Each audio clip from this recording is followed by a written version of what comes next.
السلام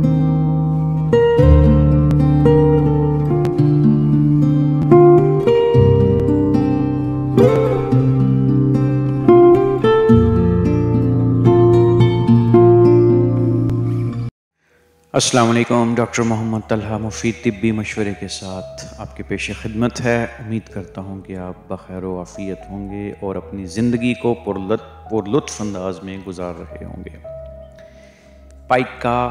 پیکا یہ ہماری میڈیکل ٹرمینالوجی میں، ہماری میڈیکل کی اصطلاح کے اندر ایک ایسا ورڈ ہے جس میں جو چھوٹے بچے ہوتے ہیں وہ بڑی عمر تک، اپنے بچپنے سے لے کر بڑی عمر تک مٹی، چاک، کاغذ، اس طرح کی غیر ضروری اشیاء، نان فوڈ سبسٹانسز وغیرہ جو ہے وہ کھاتے ہیں،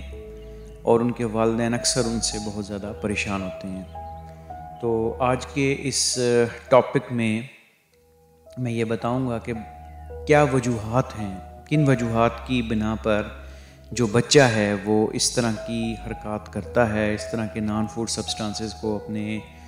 خوراک کا حصہ بنا کر کھاتا ہے، اور اس سے اس کی صحت روز بروز جو ہے وہ کمزور سے کمزور ہوتی رہتی ہے۔ تو سب سے پہلے جو اس کی وجہ ہے وہ آئرن ڈیفیشنسی انیمیا ہے، کہ جن لوگوں میں بچوں سے لے کر بڑی عمر تک آئرن ڈیفیشنسی انیمیا ہوگا، یعنی کہ خون میں فولاد کی کمی ہوگی، ہیموگلوبن کا لیول کم ہوگا، آئرن کی کمی ہوگی، انہیں اس طرح کی حرکات کرنے کی سے سکون ملے گا، یہ سمجھ لیں کہ ان کو طلب ہونا شروع ہو جائے گی۔ اس کے علاوہ جن میں زنک کی ڈیفیشنسی ہے،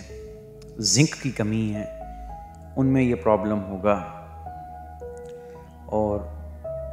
آئرن ڈیفیشنسی کے علاوہ دوسرے انیمیا جو ہیں ان میں یہ ہوگا، کوئی معدے کے اندر پرابلم ہے، جیسے سیلک ڈیزیز ہے، کروہن ڈیزیز ہے، اس کے اندر یہ پرابلم ہوگا۔ اور کچھ ایسی ڈیزیزز ہوتی ہیں جیسے آٹزم ہے یا ایپیلیپسی ہے جس کو مرگی کہا جاتا ہے، اس کے اندر بھی یہ پرابلم کریٹ ہو جاتا ہے کہ بچہ یا بڑا جو ہے وہ مٹی کھانا شروع کر دیتا ہے۔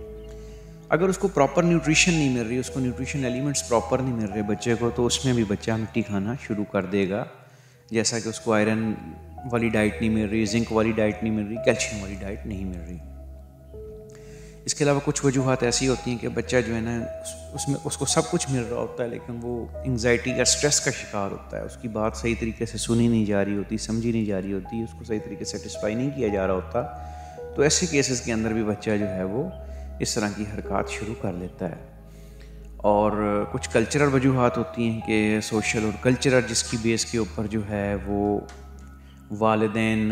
جو ہے بچوں کو کہتے ہیں فلانے دربار کی یا فلانے مزار کی یا فلانے جگہ کی مٹی کھلاؤ، اس کو یہ پرابلم ہو جائے گا، اس سے پھر اس کو ٹیسٹ ڈیولپ ہو جاتا ہے اور اس سے وہ کھانا شروع کر دیتا ہے۔ تو اب یہ جو میں نے آپ کو جتنی بھی ڈیفیشنسیز بتائی ہیں، جتنی بھی میں نے آپ کو وجوہات بتائی ہیں، اس سے تو یہ پرابلم کریٹ ہوتا ہے کہ بچہ جو ہے وہ مٹی کھانا جو ہے نا وہ شروع کر دیتا ہے۔ تو اب اس کا تدارک کیسے کیا جائے کہ کس طریقے سے جو ہے بچے سے مٹی کی یہ عادت، یہ خراب عادت چھڑائی جائے؟ تو اس کے لیے سب سے پہلی بات تو یہ ہے کہ بچے میں آئرن ڈیفیشنسی کیوں ہوئی ہے، خدا نخواستہ اس کے پیٹ میں کیڑے تو نہیں ہیں، اس کے لیے اس کو ڈی وارم کر دیا جائے، سال میں 2 دفعہ ڈی وارم کر دیا جائے، 6 مہینے کے وقفے سے تو کافی ہوتا ہے۔ اس کے بعد آئرن سپلیمنٹیشن دی جائے، پالک، ساگ، مچھلی، فولاد، انڈا، کھجور، اس کا استعمال زیادہ کرایا جائے۔ زنک ڈیفیشنسی کے لیے بھی گاجر، مولی، اس طرح کی سلاد والی جو غذائیں ہیں وہ بچہ اگر کھا سکتا ہے تو اس کو دیں، اور اگر چھوٹا بچہ ہے تو اس کو زنک کی سپلیمنٹیشن کرا دی جائے، زنک سلفیٹ کے نام سے سیدھا پارا ہوتا ہے۔ اور اگر بچے کو کسی وجہ سے انگزائٹی یا سٹریس ہے تو اس کو کسی سائیکالوجسٹ کے پاس یا سائیکیٹرسٹ کے پاس لے جا کر اس کی کاؤنسلنگ کروائی جائے، اس کو معائنہ کروایا جائے اور اسے اس کے علاج معالجہ اس کے متعلق فراہم کیا جائے۔ تو یہ وجوہات ہیں، یہ جس طریقے سے ہم دور کر دیں گے انشاءاللہ، تو جو ہمیں کامن پرابلم ملتا ہے ہمیں کلینکل پریکٹس میں کہ بچہ مٹی بہت زیادہ کھانا شروع کر دیتا ہے، اس سے والدین کو چھٹکارا حاصل ہو جائے گا اور بچہ نارمل غذا کھائے گا جو اس کی صحت کے لیے ضروری ہوتا ہے، مٹی، چاک، کاغذ، اس طرح کی چیزیں بالکل نہیں لے گا۔ امید کرتا ہوں آپ کو میری یہ ویڈیو ضرور پسند آئی ہوگی. انشاءاللہ ملتے ہیں نیکسٹ کسی ٹاپک میں. اپنا اور اپنے ساتھ رہنے والوں کا خیال رکھیے گا. پاکستان پائندہ باد.